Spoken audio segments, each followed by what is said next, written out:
Hello everyone, welcome to my channel. तो आज हम लेकर के आए हैं एनसीईआरटी बुक क्लास 10 को, ज्योग्राफी को, जिसमें आज का चैप्टर है 5 और इस चैप्टर का टॉपिक है खनिज तथा ऊर्जा संसाधन। तो खनिज तथा ऊर्जा संसाधन चैप्टर 5 से हम इस चैप्टर का बहुत ही महत्वपूर्ण क्वेश्चन को लेकर के आए हैं। इस चैप्टर से जितने भी क्वेश्चन बनते हैं सारे क्वेश्चन को लेकर के आए हैं। तो जिसमें पहला क्वेश्चन है, निम्नलिखित में से लौह अयस्क की सर्वोत्तम किस्म कौन सी है? ऑप्शन दिया हुआ हेमाटाइट, लिग्नाइट, मैग्नेटाइट, सिडेराइट। तो हम लोग जब चैप्टर पढ़ रहे थे तो देखे थे कि लौह अयस्क भारत का सबसे महत्वपूर्ण खनिज संसाधन है। भारत का लौह अयस्क उत्पादन में विश्व का चौथा स्थान रखता है। लौह अयस्क उत्पादन में विश्व में सर्वाधिक उत्पादन वाले 4 देश को अगर हम लेते हैं तो 4 देश सबसे ऊंचे स्थान पे चीन अपना पहला स्थान शीर्ष पे रखता है, ऑस्ट्रेलिया और ब्राज़ील। उसके बाद चौथे स्थान पे भारत है। लौह अयस्क जब लौह को धरती से निकाला जाता है, जब लोहे को धरती से निकाला जाता है, तब वह विशुद्ध रूप में होता है। मतलब उसमें बहुत सारा अशुद्धियाँ मिला हुआ रहता है, तो उसी को बोलते हैं विशुद्ध रूप। तो जब जमीन के अंदर से, धरती के अंदर से लोहे को निकाला जाता है तो उसमें बहुत सारी अशुद्धियाँ मिला हुआ रहता है तथा उसमें कई अशुद्धियाँ होती है और इन अशुद्धियों का अलग करके शुद्ध लौह प्राप्त किया जाता है, शुद्ध लोहा प्राप्त किया जाता है, तो उसको अयस्क बोलते हैं। लौह अयस्क 4 प्रकार का होता है। आपको पता होगा, जब हम लोग चैप्टर पढ़ रहे थे तो मैग्नेटाइट यह सर्वोत्तम प्रकार का लौह अयस्क होता है तथा भारत में एक केवल दक्षिणी राज्यों में पाया जाता है मैग्नेटाइट, जैसे कर्नाटक में केंद्रीय मुख में, और गोवा, सेलम तमिलनाडु में, कोझिकोड केरल में, और मैग्नेटाइट का 70% भंडार कर्नाटक राज्य में देखने को मिलता है, कर्नाटक राज्य में है। उसके बाद दूसरे स्थान पर हेमाटाइट जो है दूसरे स्थान का, दूसरे नंबर का लौह है। यह दूसरी सर्वोत्तम किस्म का लौह अयस्क है हेमाटाइट। भारत में 80% लौह भंडार इसी का है, हेमाटाइट का ही। और यह पूर्वी राज्य उड़ीसा में, झारखंड, छत्तीसगढ़ से में पाया जाता है। और उसके बाद आता है लिमोनाइट और उसके बाद सिडेराइट आता है, जो सबसे निम्न कोटि का लौह अयस्क होता है। सिडेराइट सबसे निम्न कोटि का होता है, इसमें लोहे का मात्रा बहुत कम होता है। तो सर्वाधिक भारत में लौह अयस्क उत्पादन राज्य में सबसे सर्वाधिक लौह अयस्क भंडार वाला भारत के 3 राज्य में कर्नाटक, उड़ीसा और झारखंड है। और सर्वाधिक लौह अयस्क उत्पादन करने वाला भारत के 3 राज्य, आपको पता है, उड़ीसा, कर्नाटक, झारखंड। तो देश का सबसे बड़ा लौह अयस्क क्षेत्र बरामजादा समूह के नाम से जाना जाता है और यह चट्टानी समूह है तथा झारखंड में उड़ीसा के समवर्ती जिलों में फैला हुआ। जब हम लोग चैप्टर पढ़ रहे थे तो देखे थे कि शीर्ष स्थान पर था उड़ीसा। झारखंड और उड़ीसा का जो ये समवर्ती जो जिला है उसमें यह पाया जाता है। और इसके अंदर झारखंड का सिंहभूम जिला तथा उड़ीसा का क्योंझर जिला आता है। भारत में लौह अयस्क की प्राप्ति धारवाड़ क्रम या कुड़पा क्रम की आग्नेय चट्टान से होती है। और भारत अपने लौह का अधिकांश भाग जापान को तथा दूसरे स्थान पर चीन को निर्यात भी करता है भारत। तो भारत के प्रमुख लौह अयस्क क्षेत्र उड़ीसा हो गया, मयूरभंज जिला, जब हम लोग चैप्टर पढ़ रहे थे तो आप लोग पढ़े होंगे कि मयूरभंज जिला है, और मयूरभंज जिला और क्योंझर जिला में उड़ीसा में, और झारखंड में सिंहभूम जिला परिसारू और नोवामुड़ी क्षेत्र में पड़ता है और ये दोनों की बरामजादा समूह के अंतर्गत आता है। उसके बाद छत्तीसगढ़ में भी है, दुर्ग जिला दंताबेड़ा में, और कर्नाटक में चिक्कमगलूर जिला में और बेल्लारी जिला में। उसके बाद तमिलनाडु में सलेम में और केरल में कोझिकोड में। गोवा, महाराष्ट्र में भी पाया जाता है लौह अयस्क, महाराष्ट्र में रत्नागिरी जिला में। तो यहाँ क्वेश्चन पूछ रहा है कि निम्नलिखित में से लौह अयस्क की सर्वोत्तम किस्म कौन सी है? तो हेमेटाइट, जो दूसरे नंबर पर भारत में बहुत ज़्यादा प्रचुर मात्रा में पाया जाता है, हेमेटाइट अयस्क, लौह अयस्क। तो हेमेटाइट हो जाएगा इसका राइट आंसर। नेक्स्ट क्वेश्चन है, चूना पत्थर निम्नलिखित उद्योगों में से किस एक उद्योग का आधारभूत कच्चा माल है? तो चूना पत्थर सीमेंट उद्योग का कच्चा माल है, सीमेंट उद्योग इसका राइट आंसर हो जाएगा। नेक्स्ट क्वेश्चन, निम्नलिखित खनिजों में से जीवाश्म ईंधन कौन सा है? जीवाश्म ईंधन, कोयला को आप लोगों ने पढ़ा होगा, जीवाश्म ईंधन है कोयला। और कोयला बनने में कोई थोड़ा समय में कोयला नहीं बनता है, और कोयला का क्वालिटी डिपेंड करता है कोयला के समय अंतराल, कितने समय में बना, कितने गहराई से कोयला निकला है, तो उसका क्वालिटी उस पर डिपेंड करता है। और ये कोयला जितने दबाव और तापमान से, जो कोयला जितना दबाव और तापमान से बनता है उसका क्वालिटी उसी प्रकार से होता है, और कोयला का ज़्यादा तापमान और दाब वाला जो कोयला होता है उसका क्वालिटी अच्छा होता है। तो जीवाश्म ईंधन कोयला हो जाएगा, ये ऑप्शन दिया हुआ है, बेरियम, कोयला, जिरकान, यूरेनियम, तो कोयला हो जाएगा जीवाश्म ईंधन। नेक्स्ट क्वेश्चन है, उड़ीसा निम्नलिखित खनिजों में से किसका अग्रणी उत्पादन है? तो तांबा का अग्रणी उत्पादन है। तांबा उत्पादन में उड़ीसा ऊंचा स्थान रखता है भारत का। भारत में उड़ीसा राज्य जो है तांबा उत्पादन के लिए अग्रणी राज्य है। नेक्स्ट क्वेश्चन है, निम्नलिखित में से कौन सा खनिज ब्लीचिंग पाउडर, पेंट, कीटनाशक बनाने में उपयोग में आता है? तो मैग्नीज आता है ब्लीचिंग पाउडर और पेंट और कीटनाशक बनाने में मैग्नीज को उपयोग में लाया जाता है। नेक्स्ट क्वेश्चन है, निम्नलिखित में से कौन सा खनिज सबसे कठोर है? तो आपको पता होगा हीरा सबसे कठोर खनिज है, हीरा। नेक्स्ट क्वेश्चन है, निम्नलिखित में से कौन सा खनिज महासागरीय जल से प्राप्त किया जाता है? कौन सा खनिज महासागरीय जल से प्राप्त किया जाता है? तो मैग्नीशियम। मैग्नीशियम को महासागरीय जल से प्राप्त किया जाता है, मैग्नीशियम हो जाएगा इसका। तो आपको पता होगा कि मैग्नीशियम एक रासायनिक तत्व है जिसका चिन्ह है Mg, परमाणु संख्या 12 होता है और समान ऑक्सीडेशन संख्या +2 है। यह कैल्शियम और बेरियम की तरह एक अल्केलाइन धातु है और पृथ्वी पर 8वां बहुल उपलब्ध तत्व है तथा भार के अनुपात में 2% है, और पूरे ब्रह्मांड में 9वां बहुल तत्व है मैग्नीशियम। तो क्वेश्चन पूछ रहा है कि निम्नलिखित में कौन सा खनिज महासागरीय जल से प्राप्त होता है? दिया हुआ एल्युमिनियम, सल्फर, मैग्नीशियम, हीरा, तो मैग्नीशियम हो जाएगा इसका राइट आंसर। नेक्स्ट क्वेश्चन है, मयूरभंज और क्योंझर लौह अयस्क की खानें कहाँ स्थित है? मयूरभंज और क्योंझर लौह अयस्क की खानें कहाँ स्थित है? तो हम लोगों ने पढ़ा था, उड़ीसा का है। मयूरभंज और क्योंझर अयस्क की खान उड़ीसा में है, उड़ीसा राइट आंसर हो जाएगा। नेक्स्ट क्वेश्चन है, खनिज का नाम बताइए जिसका भारत विश्व में सबसे बड़ा उत्पादक है? कौन सा खनिज है जिसका सबसे बड़ा उत्पादक है भारत? तो अभ्रक हो जाएगा। अभ्रक खनिज जो है वो भारत विश्व में सबसे बड़ा उत्पादक है। नेक्स्ट क्वेश्चन है, 4 अंक वाले प्रश्न है, अपसादी चट्टानों में खनिज किस प्रकार मिलते हैं? अपसादी चट्टानों में खनिज परतों या संस्तरों में पाए जाते हैं। अपसादी चट्टानों में खनिज परतों या संस्तरों में पाए जाते हैं। तो अपसादी चट्टान लेयर में पाया जाता है, परत में पाया जाता है। और अपसादी चट्टान का कहने का मतलब ये हुआ कि प्रकृति के कारकों द्वारा निर्मित छोटी छोटी चट्टानों किसी स्थान पर जमा हो जाते हैं और बाद में बहुत समय अंतराल में, बहुत काल के बाद, बहुत समय के बाद जब उस पर दबाव पड़ता है और रासायनिक प्रतिक्रिया होती है तो अन्य कारकों के द्वारा परत जैसी ठोस रूप में निर्मित हो जाती है और इन्हें ही अपसादी चट्टान कहते हैं। तो अपसादी शैलों का निर्माण जल, वायु, हिमानी किसी भी कारक द्वारा हो सकता है। तो इसी आधार पर अपसादी शैल जलज, वायुड़ और हिम नदीय प्रकार की होती है, अलग अलग टाइप की होती है अपसादी चट्टानें। अपसादी चट्टानें अधिकांशतः परतदार रूप में पाई जाती है, लेयर के रूप में पाया जाता है, एक लेयर के बाद दूसरा लेयर। परतदार चट्टान के नाम से भी इसको जाना जाता है और इसमें वनस्पति एवं जीव जंतुओं के जीवाश्म बड़ी मात्रा में पाए जाते हैं, क्योंकि अगर लेयर बाय लेयर जमता है तो एक लेयर के बाद अगर जीव जंतु का उसमें जीवाश्म पड़ जाता है तो उसमें दब जाता है दूसरे लेयर आने से। तो इसीलिए इसमें जीव जंतुओं के जीवाश्म बड़ी मात्रा में पाए जाते हैं अपसादी चट्टाने में। और इन चट्टानों में लौह अयस्क, फास्फेट, कोयला, पीट, बालूका, पत्थर और सीमेंट बनाने की चट्टान पाई जाती है। तो खनिज तेल अपसादी चट्टानों में पाया जाता है।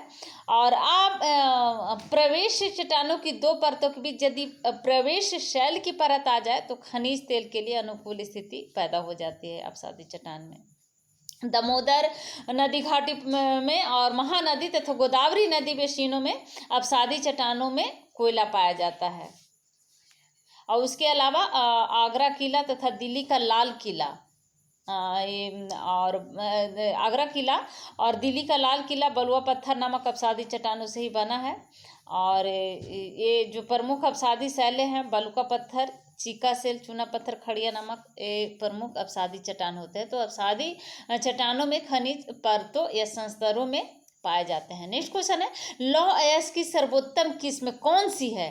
लौह अयस्क का सर्वोत्तम किस्म पूछ रहा है, तो मैग्नेटाइट जो है लौह अयस्क का सर्वोत्तम किस्म है। और इसमें लोहा का अंश 70% है, 70% लोहा का अंश पाया जाता है मैग्नेटाइट में।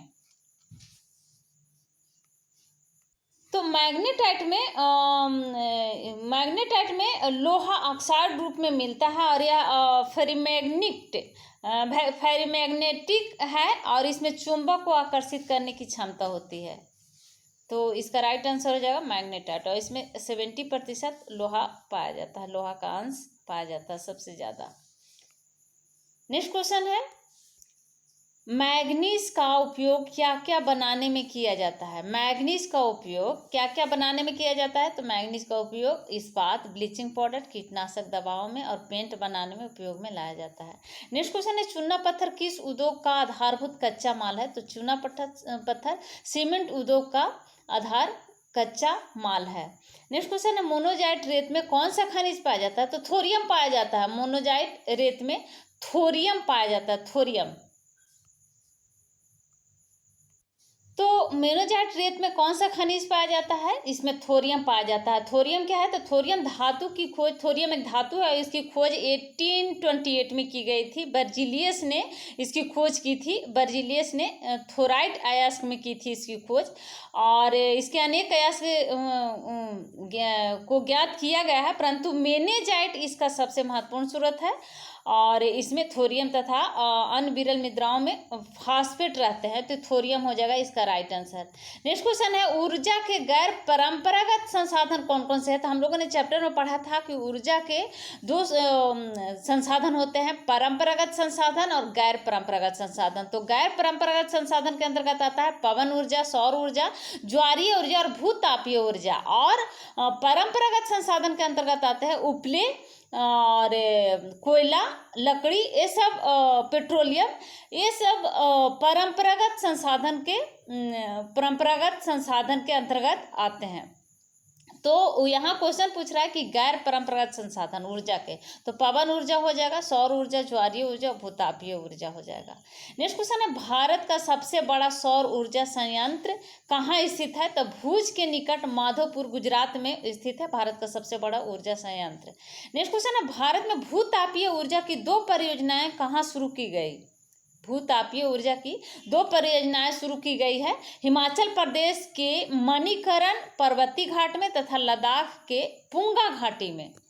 नेक्स्ट क्वेश्चन है, रैट होल खनन क्या है? तो रैट होल जोवाई या चेरापूंजी में कोयले का खनन है, परिवार के सदस्यों द्वारा एक लंबी संकीर्ण सुरंग के रूप में किया जाता है।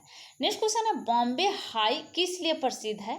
तो भारत का सबसे बड़ा पेट्रोलियम उत्पादक क्षेत्र है बॉम्बे हाई, 63% है में है यह, और इसीलिए बॉम्बे हाई फेमस है, प्रसिद्ध है। नेक्स्ट क्वेश्चन है, कौन सा खनिज सबसे कठोर होता है? तो हीरा सबसे कठोर होता है। नेक्स्ट क्वेश्चन है, कौन सा खनिज प्रायः महासागरीय जल से प्राप्त किया जाता है? तो मैग्नीशियम, नमक और ब्रोमाइन, महासागरीय जल से प्राप्त किया जाता है इसको। नेक्स्ट क्वेश्चन है कि उस खनिज का नाम बताइए जिसका भारत विश्व में सबसे बड़ा उत्पादक है? तो अब्रक विश्व में सबसे बड़ा उत्पादक है भारत। नेक्स्ट क्वेश्चन है, तांबे का महत्व का उपयोग बताइए। तांबा का क्या महत्व है? तो तांबा का उपयोग है बिजली के तार बनाने में, रसायन उद्योग में और इलेक्ट्रॉनिक्स में तांबे का उपयोग में लाया जाता है। नेक्स्ट क्वेश्चन है, उच्च कोटि के कोयले का नाम बताइए। तो बिटुमिनस और एंथ्रासाइट, ये उच्च कोटि का कोयले होता है, बिटुमिनस और एंथ्रासाइट।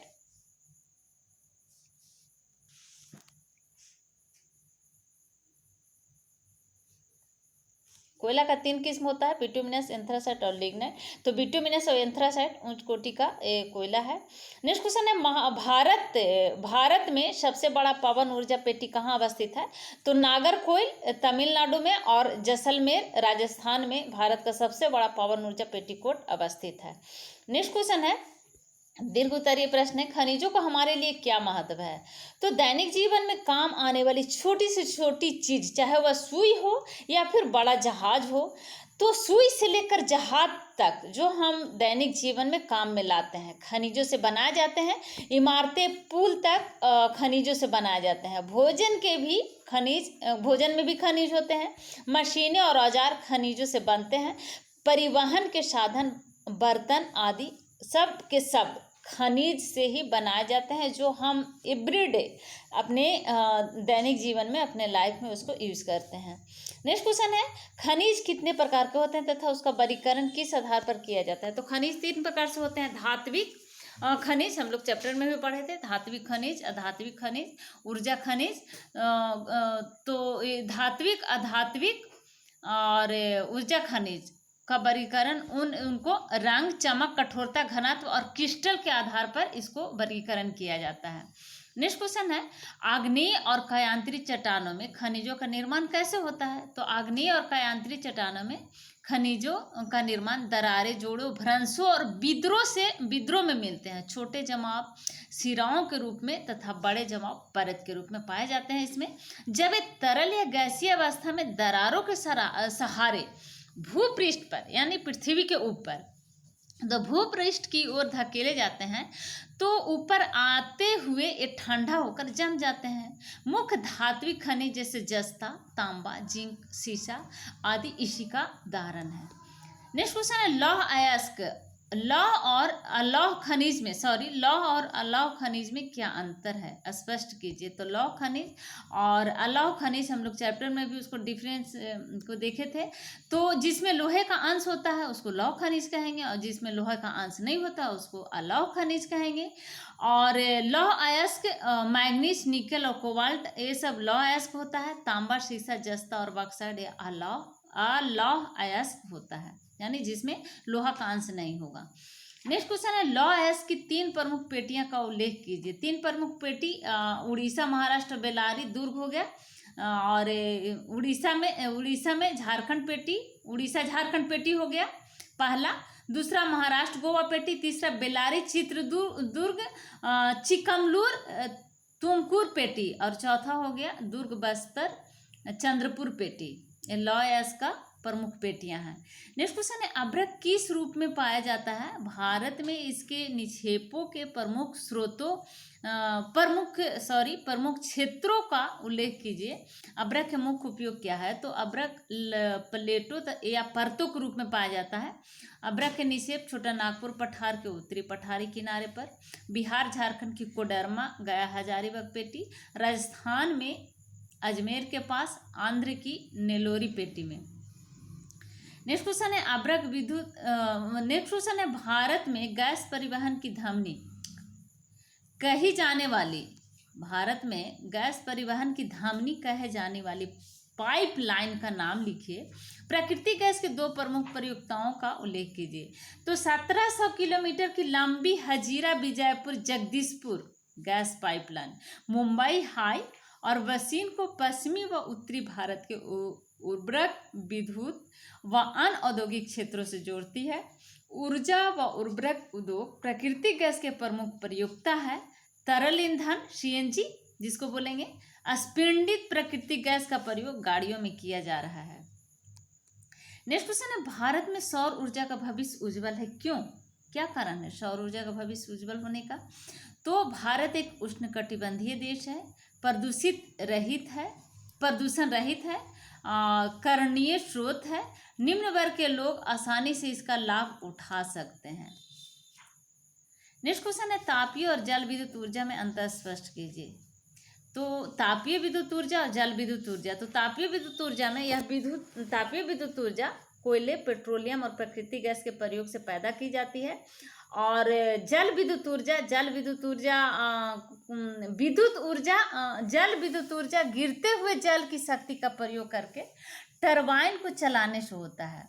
जबकि तापीय विद्युत ऊर्जा यह प्रदूषण युक्त है और जल विद्युत ऊर्जा यह प्रदूषण रहित है। तापीय विद्युत अस्थायी स्रोत नहीं है, जबकि जल विद्युत ऊर्जा अस्थायी स्रोत है। नेक्स्ट क्वेश्चन है, मुंबई हाई क्यों प्रसिद्ध है? देश की अर्थव्यवस्था में उसका क्या योगदान है या फिर क्या स्थान है? तो मुंबई के पास खनिज तेल जिस अपतटीय क्षेत्र का पता चला है उसे मुंबई हाई कहते हैं। भारत में कुल पेट्रोलियम उत्पादन का 63% भाग मुंबई हाई से प्राप्त होता है। विदेशी मुद्रा की बचत होती है, अर्थव्यवस्था में इसका योगदान है। नेक्स्ट क्वेश्चन है, खनन उद्योग को घातक उद्योग क्यों कहा जाता है? तो इस उद्योग को श्रमिकों के स्वास्थ्य और पर्यावरण पर बहुत खराब पड़ता है, इसीलिए इसको खनन उद्योग को घातक उद्योग कहा जाता है। इसके अलावा लगातार धूल बहाने रहे धुएं से सांस लेना पड़ता है। श्रमिकों को फेफड़ों से संबंधित बीमारियां हो जाती है। खदानों में पानी भर जाने या फिर आग लग जाने से आग लग जाने का श्रमिकों में डर बना रहता है। कई बार खदानों की छत के गिर जाने से उन्हें अपनी जान गंवानी पड़ती है। खनन के कारण नदियों का जल प्रदूषित हो जाता है, भूमि और मिट्टी का अपक्षय होता है, इसीलिए इसको खदान को, खनन उद्योग को घातक उद्योग कहा जाता है। नेक्स्ट क्वेश्चन है, हम ऊर्जा का संरक्षण किस प्रकार कर सकते हैं? तो हम लोग ऊर्जा का संरक्षण जरूरत होने पर ही बिजली जरूरत अगर नहीं पड़ता है, जरूरत के अनुसार ही बिजली को जलाएं और ज़रूरत ना पड़ने पर बिजली की बचत करें, बिजली को बंद कर देना चाहिए। सार्वजनिक वाहन का उपयोग ज़्यादा से ज़्यादा करना चाहिए, निजी वाहन का उपयोग कम से कम करना चाहिए। परंपरागत ऊर्जा का स्रोत सीमित है, इनका प्रयोग बड़े ध्यान से करना चाहिए। नवीकरणीय साधनों का प्रयोग करना चाहिए, विद्युत बचत करने वाले उपकरणों का प्रयोग करना चाहिए। तो इस प्रकार हम ऊर्जा का संरक्षण कर सकते हैं ताकि हमारे आने वाली पीढ़ी के लिए हम ऊर्जा को संरक्षित करके उनके लिए छोड़ सकें। नेक्स्ट क्वेश्चन है, हमें खनिजों के संरक्षण की आवश्यकता क्यों है और इसके संरक्षण के क्या उपाय है बताइए। तो हमें खनिजों के संरक्षण की आवश्यकता है क्योंकि खनिज हमारे उद्योग और कृषि के आधार हैं, क्योंकि खनिज हमारे नवीकरणीय योग्य नहीं है, निक्षेपों की कुल मात्रा बहुत ही कम है और इनके निर्माण में यानी खनिज के निर्माण में लाखों वर्ष का समय लग जाता है। तुरंत खनिज का कम समय में खनिज का निर्माण नहीं होता है, इसलिए खनिजों का संरक्षण बहुत जरूरी है। नेक्स्ट क्वेश्चन है, खनिज हमारे जीवन के अभिन्न अंग है, इस कथन को उदाहरण सहित समझाइए। तो खनिज हमारे जीवन का अभिन्न अंग है क्योंकि उसमें बहुत से उपयोग की वस्तुएं बनाई जाती है जो हमारे विकास के लिए आवश्यक है, जैसे बर्तन हो गया, परिवहन साधन हो गया, भवन निर्माण हो गया, मशीन हो गया, ये सब के सब हमें बनाने में खनिज की जरूरत पड़ता है, इसलिए खनिज हमारे जीवन का अभिन्न अंग है। नेक्स्ट क्वेश्चन है, भारत में ऊर्जा के विभिन्न साधन क्या है? उन खनिजों के नाम लिखो जो ऊर्जा के स्रोत है।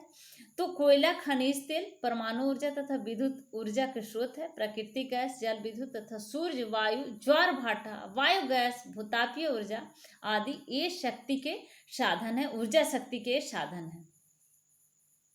नेक्स्ट क्वेश्चन है, भारत में सौर ऊर्जा का भविष्य उज्जवल है, क्यों? तो भारत एक उष्णकटिबंधीय देश है, निम्न वर्ग के लोग आसानी से सौर ऊर्जा का लाभ उठा सकते हैं। सौर ऊर्जा एक नवीकरणीय स्रोत है। नेक्स्ट क्वेश्चन है, निम्न चार्ट का अध्ययन करते हुए दिए गए प्रश्न को उत्तर दीजिए। प्रश्न दिया गया है, नेक्स्ट क्वेश्चन को हम लोग बाद में देखेंगे क्योंकि मोबाइल डिस्चार्ज हो रहा है, चार्ज नहीं है, तो नेक्स्ट वीडियो में हम लोग देखेंगे। तो अगर अभी तक आपने इस चैनल को सब्सक्राइब नहीं किया है तो प्लीज़ इस चैनल को सब्सक्राइब करें, लाइक करें एंड शेयर करें। Thank you.